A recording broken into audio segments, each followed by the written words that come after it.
Ahmedabad municipal corporation દ્વારા શહેરના વિકાસ જન સુખાકારીને લઈને અનેક મહત્વના નિર્ણયો લીધા છે. એસજી હાઈવેના નવીનીકરણથી લઈને સ્કૂલ બોર્ડના બાળકોને સુવિધા આપવા સુધીના આ નિર્ણયોમાં ક્યાંક વિવાદના સમાધાન જોવા મળ્યા છે. અમદાવાદની લાઇફલાઇન ગણાતા એસજી હાઈવેની સિકલ હવે બદલવા જઈ રહી છે. સનાથલથી ગાંધીનગર જવાના 30 કિલોમીટર લાંબા હાઈવેના સર્વિસ રોડ સાથે પ્રિસિકન્ટ રોડ ડેવલપમેન્ટ મોડેલ પર વિકસાવવાનો એમસીએ નિર્ણય લીધો છે. નોંધનીય છે કે અગાઉની એજન્સી પારેખ એસોસિએટ્સ દ્વારા કામગીરીમાં ઢીલ મુકાતા અનેક નોટિસ ફટકારવામાં આવી હતી અને અંતે તંત્રે કામ આંચકી લઈને હવે આ જવાબદારી યુએન મહેતા ફાઉન્ડેશનને આપી છે. આમ એમસીએ રોડ ઇન્ફ્રાસ્ટ્રક્ચર, શિક્ષણ અને આવકના સ્ત્રોત પર ધ્યાન કેન્દ્રિત કર્યું છે.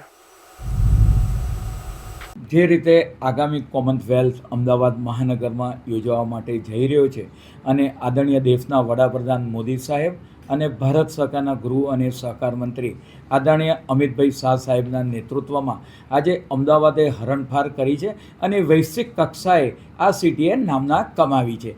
અમદાવાદની ઓળખ એસજી હાઈવે સનાતલ સર્કલથી શરૂ કરી ગાંધીનગર સુધી G7 સર્કલ સુધીનો આખો રોડ એ ડેવલપ કરવા માટેના તાકીદના કામમાં લગભગ 30 કિલોમીટરનો જે અંદાજિત રોડ છે એને એરપોર્ટથી ઇન્દિરા બ્રિજ જે રીતે આઇકોનિક રોડ બનાવવામાં આવ્યો એવી જ રીતે સનાતલથી શરૂ કરી ગાંધીનગર સુધીનો એસજી હાઈવે આખો national highway authority, Ahmedabad municipal corporation, AUDA, ઘોડા, ગાંધીનગર મહાનગરપાલિકા એ માટે આજના તાકીદના કામની અંદર આજે આ વાત કરીએ કે યુએન મહેતા ફાઉન્ડેશન દ્વારા આ રોડને ડેવલપ કરવામાં આવશે અને કન્સલ્ટન્સીનો તમામ ખર્ચ યુએન મહેતા વાત કરીએ ફાઉન્ડેશન દ્વારા કરવામાં આવશે.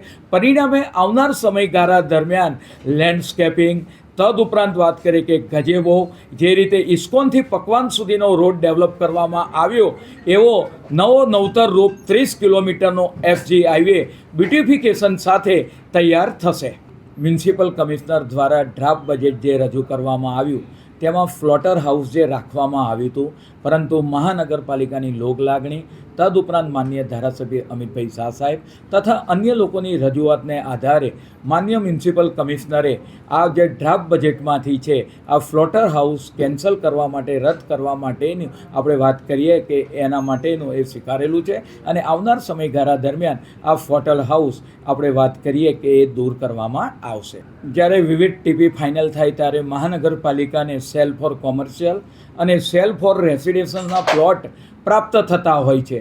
આ પ્લોટ દ્વારા મહાનગરપાલિકા એ વિસ્તારના વિકાસના કામો આપણે સતત કરતી રહેતી હોય છે.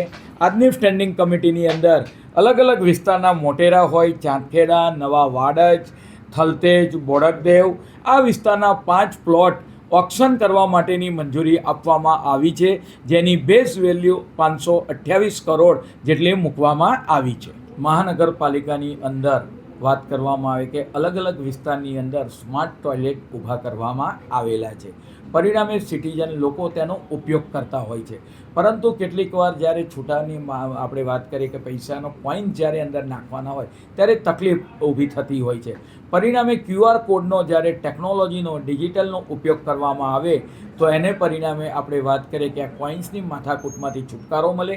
એટલા માટે આવનાર સમયગાળા દરમિયાન મહાનગરપાલિકાના જેટલા પણ સ્માર્ટ ટોયલેટ આવેલા છે ત્યાં આગળ QR કોડનો ઉપયોગ કરી શકાશે અને તેના દ્વારા ડિજિટલ પેમેન્ટનો ઉપયોગ થશે. જોગવાઈ કરેલી હતી કે નગર પ્રાથમિક શિક્ષણ સમિતિ અમદાવાદની શાળામાં જે વિદ્યાર્થીઓ અભ્યાસ કરે છે તે વિદ્યાર્થીઓને બૂટ આપવામાં આવશે. મને આનંદ છે કહેતા કે તેમના નેતૃત્વમાં અહીંયા કોર્પોરેશનમાં જે કંઈ બી કામગીરી થઈ છે તો ઝીરો બજેટ અંતર્ગત 5 કરોડ રૂપિયાની જોગવાઈ કરવામાં આવી હતી અને જે કીધું એ કર્યું.